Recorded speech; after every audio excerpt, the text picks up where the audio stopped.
হাদিসটা যে এই মাসকে পেয়েছে এবং এই মাসকে পেয়েও তার গুনাহ মাফ করাতে পারে নাই, তার জন্য ধ্বংস। আমরা কি ধ্বংস চাই? কিভাবে এই মাসে গুনাহ মাফ করাবো? প্রথমত আমাদের আমল নামার হিসেব করতে হবে যে আমার কি কি পাপ আছে, মনে করার চেষ্টা করতে হবে আমার কি কি পাপ আছে, কি কি মনে করছে আমি জীবনে কি কি বড় বড় পাপ করেছি। এইগুলোর জন্য আল্লাহর কাছে ক্ষমা চাইতে হবে, মুখলেস ভাবে, খালেস ভাবে বলতে হবে আস্তাগফিরুল্লাহাল্লাযী লা ইলাহা ইল্লা হুয়াল হাইয়ুল কাইয়্যুম ওয়া আতুবু ইলাইহি। নিজে চোখের পানি ছেড়ে দিতে হবে। ইনশাআল্লাহ আল্লাহ পাক আপনার সমস্ত গুনাহকে মাফ করে নেকি দিয়ে পরিবর্তন করে দিবেন ইনশাআল্লাহ। এটা সূরা ফুরকানের মধ্যে আছে, ইল্লা মান তাবা ওয়া আমানা ওয়া আমিলা আমালান সালিহান ফাউলাইকা ইউবাদদিলুল্লাহু সাইয়্যাতিহিম হাসানাত। আছে না? আলেমরা জানেন, প্রত্যেকটা আয়াত ব্যাখ্যা করার সময় পাচ্ছি না। অতএব প্রথম কাজ রমজানে তওবা করা, দ্বিতীয় কাজ নামাজি হওয়া। যারা নামাজ পড়ি না আল্লাহর ওয়াস্তে 5 ওয়াক্ত নামাজটা জামাতে পড়ার চেষ্টা করেন আল্লাহর ওয়াস্তে। তৃতীয় কাজ সেহরিতে বেশি খাবেন না, শেষ খাওয়া মনে করে খায়েন না, পরিমিত খান। একইভাবে ইফতারেও এমনভাবে খায়েন না যেটাতে আপনার পুরো রমজানের বা রোজা রাখার যে আধ্যাত্মিকত্ব নষ্ট হয়ে যায়, এটা রাখবেন, এটা করবেন না। ইফতারে পুরান ঢাকার মানুষের মতো খাবার নিয়ে বসেন না, 30টা 20টা 15টা আইটেম, সুবহানাল্লাহ। পুরো একটা খাসি নিয়ে বসে গেছে খাওয়ার জন্য। সারাদিন যে খাই নাই উসুল করতে হবে না? এরকম ভোজন রসিক হয় না। আর ওই যে এখনকার মিডল ইস্ট, ওরাও তো কম ভোজন রসিক না, বড় বড় উট নিয়ে বসে যাবে খাইতে। দেখবেন কত খাওয়ার যে অপচয় হয় আল্লাহ ভালো জানে। যাই হোক, এগুলো তাদের পার্সোনাল বিষয়, এগুলো তাদের ব্যক্তিগত বিষয়, এগুলো নিয়ে আমরা কথা বলতে যাচ্ছি না। তবে আপনারা বেশি খাওয়ার অভ্যাস করবেন না, একটু কম খাওয়ার অভ্যাস করেন।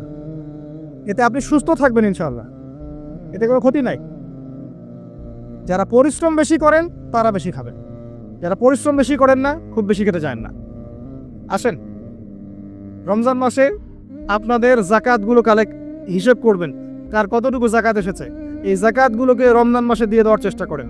শুধু জাকাতটুকু যদি আমরা ঠিক মতো দিতাম এবং সবার জাকাতকে যদি একত্রিত করা যেত, আমাদের এখানে বড় বড় অনেক মেগা প্রজেক্ট করা সম্ভব ছিল। এটা জানেন? শুধু জাকাত আর কিছু না। এটা মুসলিমদের সম্পদের, ধনীদের সম্পদে গরিবদের হক। এটা নেন, নিয়ে গরিবদের মাঝে এমন এমন কাজ করতে পারবেন যেটা দিয়ে ওদের বড় বড় মেগা প্রজেক্ট করা সম্ভব ইনশাআল্লাহ তাআলা। এই কাজটা আমরা করতে চাই না। অনেকে নামাজ পড়ে জাকাত দেই না, কোটি টাকার বাড়ি বানিয়ে বসে আছেন, জাকাত দিচ্ছেন না। সুবহানাল্লাহ। কবরে কি নিয়ে যাবেন বাড়ি? ওই যে বাড়িতে তো থাকতেই পারছেন না আপনার, আল্লাহ তো রাখেনই নি আপনার। ওই যে একজনের কথা আছে না, একটা বিশাল কেসা, বড় জান্নাত নির্মাণ করেছিল, পরে ঢুকতে পারে নাই। এটা কতটুকু সত্য আমি জানি না, তবে বাস্তবতা এখন এমন হয়ে গেছে। আর এবার 3টা 4টা 5টা 10টা বাড়ি, থাকার লোক নাই। একজন আছে ছেলে উত্তরাধিকার, সে প্রতিবন্ধী। সুবহানাল্লাহ। এই হলো জীবন। অথচ এই সমস্ত সম্পদ যদি আল্লাহর পথে ব্যয় করতো, নিজেরটা রেখে, উত্তরাধিকারীর হক রেখে, আত্মীয়দের হক রেখে, তাহলে কতই না ভালো হতো।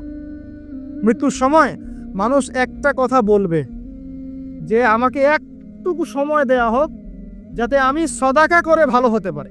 দেখেন, এখানে বলবেন আমি নামাজ পড়ে ভালো হতে পারি, রোজা রেখে ভালো হতে পারি। সদাকা করে খালি বললেই হবে মুখ দিয়ে, এটা দিয়ে দিও আল্লাহর রাস্তায়, ব্যাস শেষ। এতটুকু টাইম আল্লাহ পাক দিবেন না। আল্লাহ পাক বোঝার তৌফিক দান করুন, আমিন। রমজান মাসে যাকাত দিয়ে দেন আল্লাহর রাস্তায়, সাদাকাতুল ফিতর দেন, এবং বেশি বেশি মানুষকে ইফতার করান, বেশি বেশি ইফতার করান। প্রত্যেক দিনই ইফতার করানোর চেষ্টা করেন, মসজিদ ভিত্তিকভাবে, অ্যাসোসিয়েশনের মধ্য দিয়ে, সামাজিকভাবে, পলিটিক্যালি মানুষকে খাওয়ান, ইফতার করান। জিনিসপত্রের দাম কমিয়ে দেন, কাপড়ের দাম কমিয়ে দেন। এবং কাপড়ের দোকানগুলোতে এরকম মেয়েদের মূর্তি রাখবেন না, নগ্ন করে মেয়েদেরকে রেখে দিয়ে ড্রেস পরিয়ে রাখবেন না। এগুলো আপনার ব্যবসার হালালের মধ্যে হারাম ঢুকিয়ে দিবেন, এগুলো করতে যাবেন না। হোটেলের মধ্যে পর্দা টাঙিয়ে খাওয়ানোর ব্যবস্থা করবেন না। খেতে হলে ওই বাসায় গিয়ে খাবে, আপনার হোটেলে কেন? যেখানে পর্দা করা দরকার মেয়েদের গায়ে, সেখানে নাই পর্দা। যেখানে পর্দা করার দরকার নাই, সেখানে পর্দা টাঙিয়েছে। সুবহানাল্লাহ। রমজানে এগুলো করতে যায় না। আল্লাহর ওয়াস্তে রমজানে বেশি বেশি কোরআন তেলাওয়াত করেন। রমজানে নামাজের পরে একটা করে হাদিস চর্চা শুরু করেন। আসর থেকে মাগরিব বিষয়ভিত্তিক আলোচনা শুরু করেন রমজান মাসে মসজিদে। একসাথে ইফতার করেন, পরিবারের সদস্যদেরকে নিয়ে ইফতার করেন, বেশি বেশি কান্নাকাটি করেন। শেষের দশক অবশ্যই জাগার চেষ্টা করেন। এখানে লাইলাতুল কদর আছে, এক রাত ইবাদত করলে হাজার হাজার মাসের নেকি পাওয়া যাবে ইনশাআল্লাহ তাআলা। আল্লাহর রাস্তায় রমজানকে কাজে লাগান, নিজের গুনাহ মাফ করিয়ে নেন। আল্লাহ পাক আমাকে তৌফিক দেখ, আপনাদের সবাইকে তৌফিক দেখ। আল্লাহর পথে মেহনত বাড়িয়ে দেন, মানুষকে আল্লাহর দিনের দিকে ডাকেন। আত্মশুদ্ধি অর্জন করেন এবং রমজান মাসে কোরআনকে সময় দেন। কোরআন এই মাস সেই মাস যে মাসে কোরআন নাজিল করা হয়েছে। আল্লাহ পাক আমাদের সবার রমজানকে কবুল করুন। আমরা দোয়া করি আল্লাহ পাক আমাদের সবাইকে রমজানে পৌঁছে দিন এবং সেখানে বেশি বেশি ইবাদত করা তৌফিক আল্লাহ পাক দান করুন, আমিন। এবং এই সব মানুষদের জন্যই হবে ঈদুল ফিতর। আল্লাহ পাক কি বলেছেন? قد أفلح من تزكى وذكر اسم ربه فصلى। ঈদের দিন যারা তাকবীর দিতে দিতে আল্লাহু আকবার লা ইলাহা ইল্লাল্লাহ আল্লাহু আকবার ওয়ালিল্লাহিল হামদ পড়তে পড়তে ঈদগাহে গেছে, সারা মাস রোজা রেখেছে, তারাবি পড়েছে, তাহাজ্জুদ আদায় করেছে, বা কিয়ামুল লাইল করেছে, কোরআন তেলাওয়াত করেছে, সাদাকা দিয়েছে, ইফতার করিয়েছে, আত্মশুদ্ধি অর্জন করেছে, এই মানুষগুলোর জন্যই হচ্ছে এই খুশি, অন্য কারোর জন্য ঈদের খুশি নয়। আল্লাহ পাক আমাদেরকে এই খুশি অর্জন করার তৌফিক এনায়েত করুন। আল্লাহ পাক আমাদের সবাইকে রমজানে পৌঁছে দিন এবং সেখানে বেশি বেশি বারাকা দান করুন, ইবাদত করার তৌফিক দান করুন।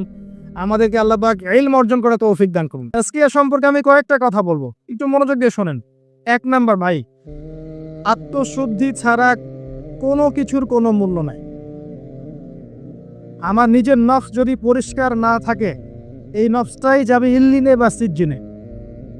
আমার দল, আমার জনবল, আমার ফ্যান ফলোয়ার্স, আমার অমুক তমুক সেলিব্রিটিজম হাবিজাবি কিচ্ছু যাবে না আমার কবরে। সিম্পল। কে যাবে? আমার রুহ যাবে, দেহ যাবে। দেহ পৌঁছে যাবে, রুহ হয় ইল্লিনে, না হলে সিজ্জিনে। কিভাবে আত্মশুদ্ধি হবে? 1 নাম্বার, জামাতে 5 ওয়াক্ত নামাজ ছাড়েন না। আল্লাহর রাস্তায় নামাজ পড়েন। যদি জামাত না পান, একা পড়ে নেন। মুসাফির হলে কসর করে নেন। যদি ঘুমিয়ে থাকেন, ঘুম থেকে উঠে পড়েন। ভুলে গেলে মনে হলে পড়েন। অজু করার কোনোই ব্যবস্থা নাই, না বাটি আছে, না পানি আছে, কিচ্ছু নাই।